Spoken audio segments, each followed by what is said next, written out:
Regular मुरली सुनने आ रहा था, जी। तो आज की मुरली से रिलेटेड मेरे कुछ प्रश्न थे। जैसे कुछ शब्द थे जिनके मीनिंग क्लियर नहीं थे। हुँ, तो जैसे एक शब्द है अटल अखंड। हुँ। इसका आंसर हम जैसे बाबा जो हमें समझाते हैं वो यही है कि कोई भी चीज़ जो खंडित नहीं होती है, अखंड कंटिन्यू चलती है और अटूट होती है। अटूट का अर्थ है कि जैसे कोई एक वस्तु है वो टूट जाती है, फिर उसको हम जोड़ेंगे तो ज़्यादा उसकी उम्र नहीं है चलने की, वो चीज़ ज़्यादा लॉन्ग टर्म में काम नहीं करेगी, वर्क नहीं करेगी।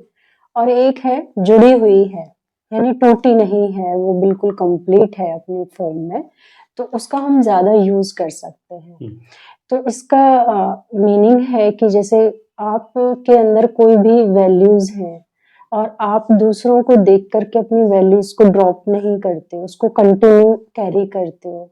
ये नहीं कि कभी तो आप कह रहे हैं कि शांति बहुत ज़रूरी है ना? और शांति का व्यवहार भी बहुत ज़रूरी है दूसरों के साथ करना। लेकिन कभी-कभी फिर आपका माइंड ये भी कहता है कि अरे किसी के लिए कितना भी कुछ कर लो, कितना भी मैं शांति से दूसरों के साथ व्यवहार कर रहा हूँ, फिर भी लोग मेरा फ़ायदा उठा रहे हैं। हुँ, तो अब आप अपनी इस स्थिति को ड्रॉप कर देंगे, यानी छोड़ देंगे। फिर आप कुछ दिन जैसा लोग आपके साथ व्यवहार कर रहे हैं, आप भी वैसा ही करने लग जाएँगे। फिर उसके रिज़ल्ट्स कैसे आएँगे?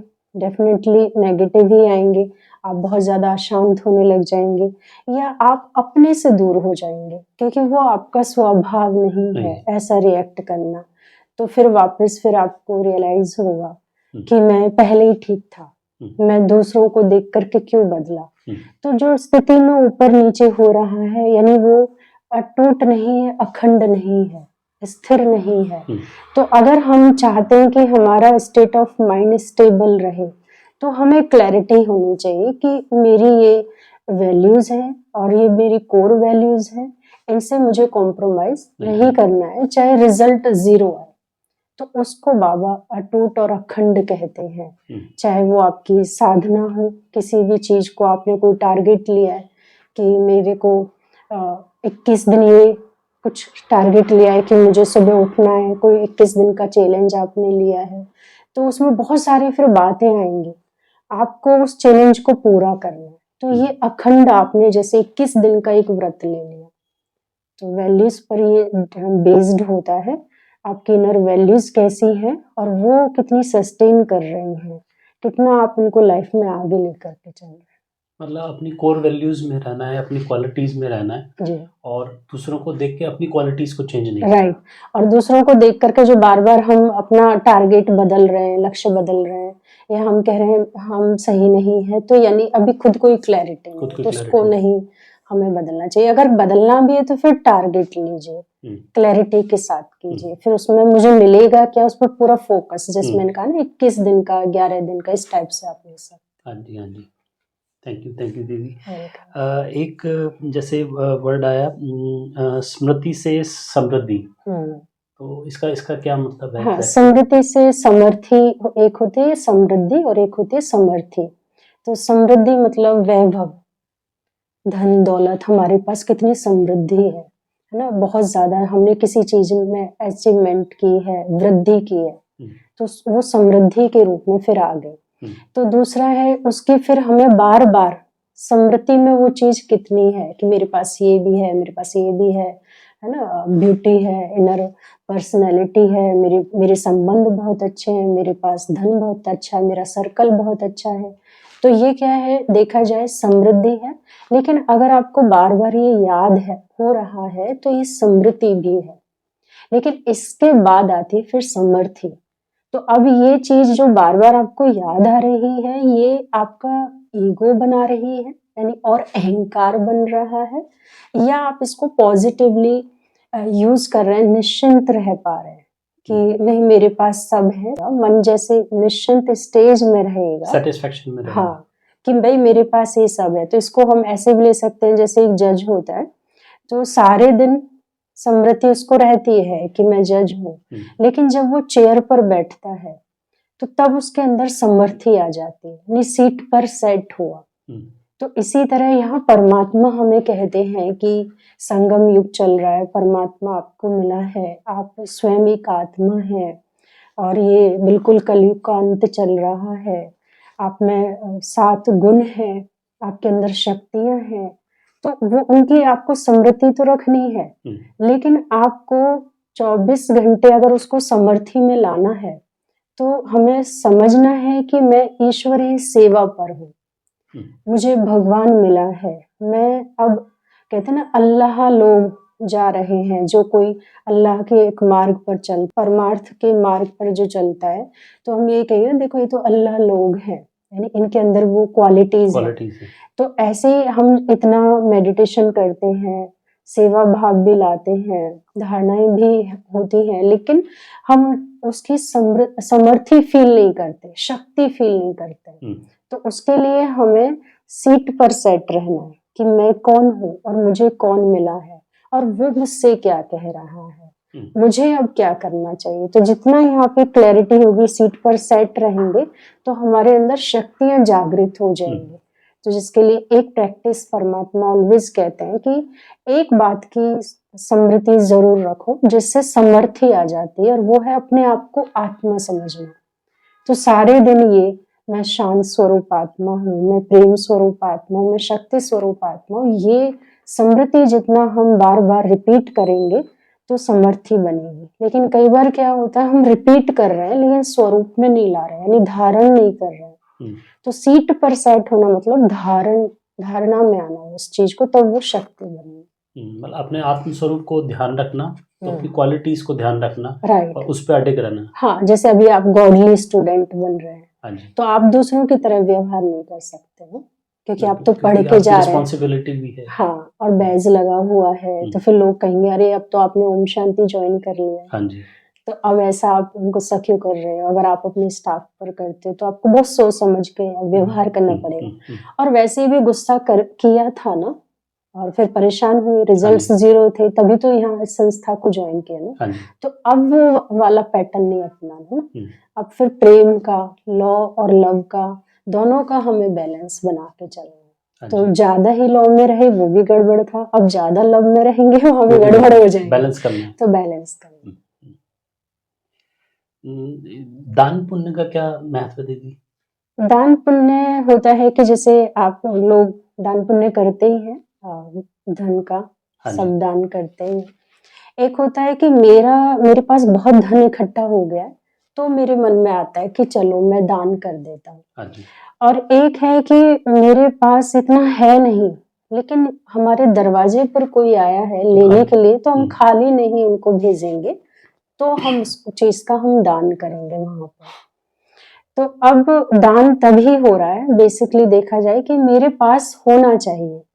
और एक है कि मैं किसकी मालिक हूँ। अब मान लीजिए आप बॉस हैं और आपका स्टाफ या कोई आपका मैनेजर है, वो दान कर दे, लेकिन मालिक तो आप हैं। हाँ जी। लेकिन वो रोज दान में लगे पड़े हैं, तो फिर आपको अच्छा नहीं लगेगा ना, आप क्या कहेंगे आपका राइट नहीं है। आप अपने पैसे में से दान कर सकते हो, लेकिन इसका नहीं, यानी इसका मालिक मैं हूँ। तो यहाँ परमात्मा कह रहे थे कि जो ज्ञान है, गुण है, शक्तियां हैं, वो मालिक हैं और उन्होंने हमें दे दिया है।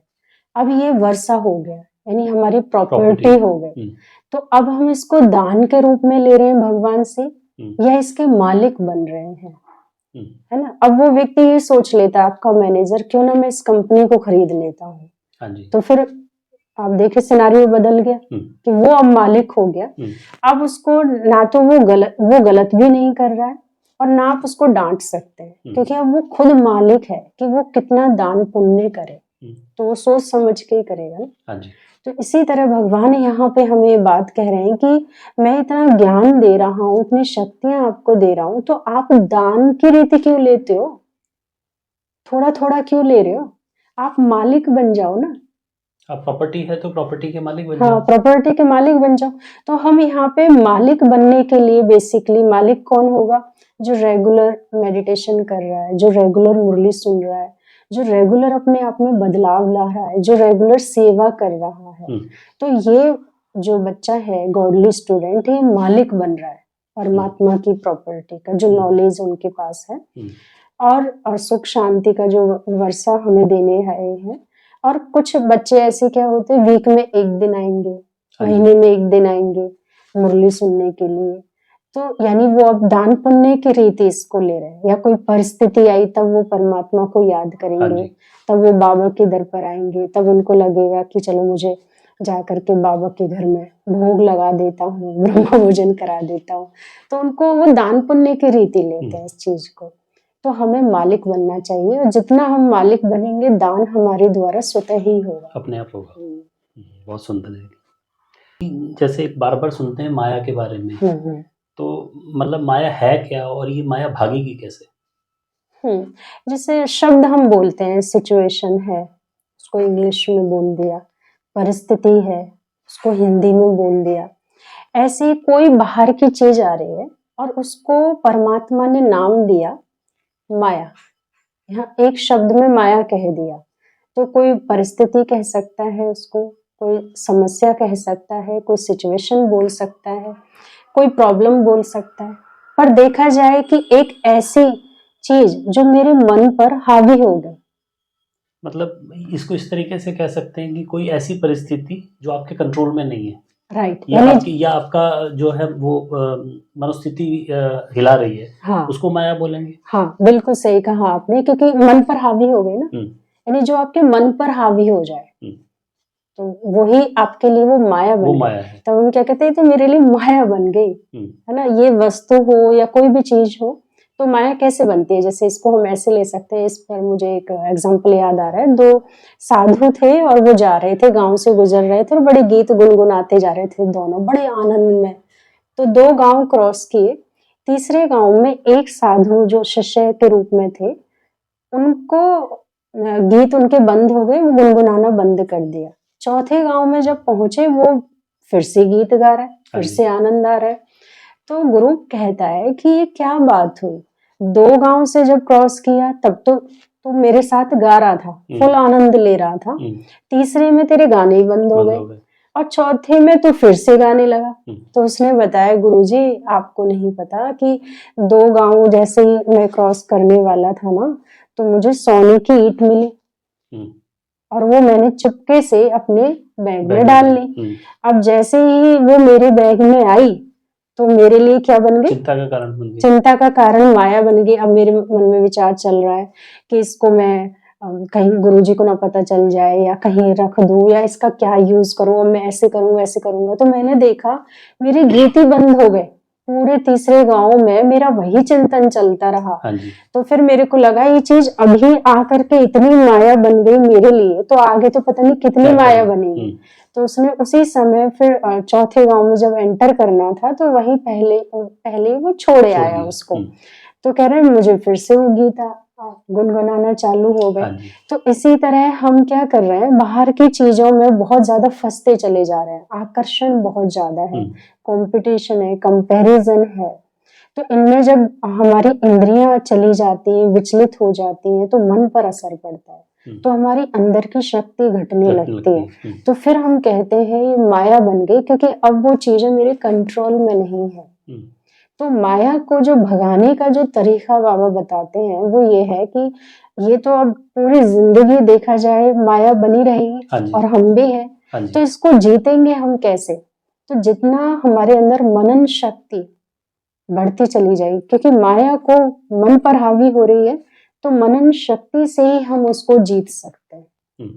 तो जितना अब मनन शक्ति क्या, मनन यानी जिस चीज में आपका मन जा रहा है, आप विचार करें कि अगर ये चीज आ भी गई तो कितने दिन मुझे सुख देगी, फिर उसके बाद क्या, फिर उसके बाद क्या, इतना है ना। फिर उसके जैसे ज्यादा पैसा आ जाए तो भी व्यक्ति दुखी है, कम पैसा आ जाए तो भी दुखी है। हम इसको इस रीति भी ले सकते हैं, मान लीजिए अगर रिश्तों में माया दिख रही है, कोई व्यक्ति से आप बहुत परेशान है, अगर रिश्ता है तो झगड़ा क्या, क्योंकि वो है ना, तो झगड़ा खत्म करो, रिश्ता है। और रिश्ता अगर चला जाता है तो झगड़ा क्या, दोनों चीजों में बराबर है ना। अभी मैंने किसी के साथ संबंध बना लिया, व्यक्ति को सोच समझ के बनाया होगा, तो अब झगड़ा क्या। और अगर मैंने किसी को छोड़ा है या वो रिश्ता चला गया, तो फिर उसमें भी झगड़ा क्या। हम्म, तो कोई वस्तु, कोई भी चीज जिसके पीछे हम भाग करके उसको हासिल करते हैं तो अपने सुख के लिए ही करते हैं ना, हाँ जी, तो फिर उसमें बेचैनी क्यों। अब जब वो आ गई, अब आप उसका यूज करो। यूज करो। और लेकिन बेचैनी बनती चली जाती है। तो इसको फिर परमात्मा कह रहे थे कि आप मनन शक्ति के द्वारा पहले जहां जहां आपका मन जा रहा है वो क्यों जा रहा है, वहां पे मनन शक्ति आप बढ़ाएं। और अगर फिर भी वो चीजें समझ में नहीं आ रही हैं तो परमात्मा श्रेष्ठ विचार देते हैं हमें मुरली के थ्रू, तो जिसका आप मंथन कर सकते हैं। तो बुद्धि को बिजी कर दिया। तो जब कोई व्यक्ति बिजी होता है और कोई उससे बात करने आया तो वो देखेगा अरे बिजी है, मैं बाद में आता हूँ। फिर थोड़ी देर के बाद आएंगे, अरे तो बिजी है, मैं बाद में आता हूँ। लेकिन वो व्यक्ति कौन था, जो फालतू की बात टाइम पास करने के लिए आया। तो माया क्या हुआ, उसने देखा कि ये तो बिजी है, एक माया आ रही थी, बिजी है, वो भाग गए, तो प्रभावित नहीं कर पाएगी। तो जितना हम अपने आज के समय पर मन बुद्धि को बिजी करेंगे, और किस में करेंगे, ज्ञान में करेंगे, श्रेष्ठ विचारों में, अफर्मेशंस में। क्यों अफर्मेशंस की कहा जा रहा है कि अफर्मेशंस पे काम करो, तो जितना हम ये अफर्मेशन पर मंथन करते हैं तो हमारे अंदर शक्ति बनती है।